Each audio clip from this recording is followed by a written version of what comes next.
আজকাল অনেকেই কিন্তু সবজি বা যে কোনো কিছু কাটে ছুরি দিয়ে। বটির ব্যবহার ক্রমশ যেন কমে যাচ্ছে। আর এখনকার জেনারেশন তো সত্যিই বটি দিয়ে কাটতেই তারা পারে না। দীর্ঘদিন ছুরি দিয়ে কাটতে কাটতে ছুরিটা কিরকম ভোঁতা হয়ে যায়, সহজে কাটা যায় না।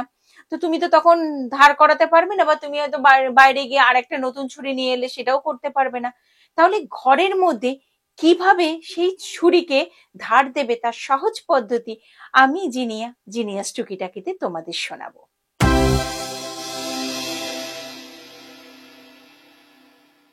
যে পদ্ধতিটা বলবো সেটা খুব সহজ পদ্ধতি। আমরা সাধারণত চা বা দুধ যাই খাই না কেন সেরামিকের যে মগ গুলো থাকে বা কাপ গুলো থাকে তার মধ্যে খায়। তার পিছন দিকটা, উল্টো দিকটা দেখবে একটু রাফ সারফেস থাকে। তো ওই রাফ সারফেসে অল্প করে একটু বাটার মাখিয়ে নাও। খুব ছোট্ট পদ্ধতি এবং খুব মজাদার পদ্ধতি, ভালো করে মন দিয়ে শোনো।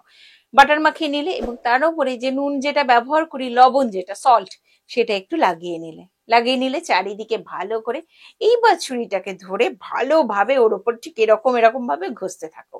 ধারটা কিন্তু পুরোটা না, যেটা দিয়ে কাটো সেই ধারটা বেশ কিছুক্ষণ ধরে চারি ধারটা দিয়ে একটু ঘষতে থাকো। তারপরেই দেখো তোমার ছুরির যে ধার কিরকম ভাবে আগের মতো ফিরে আসছে।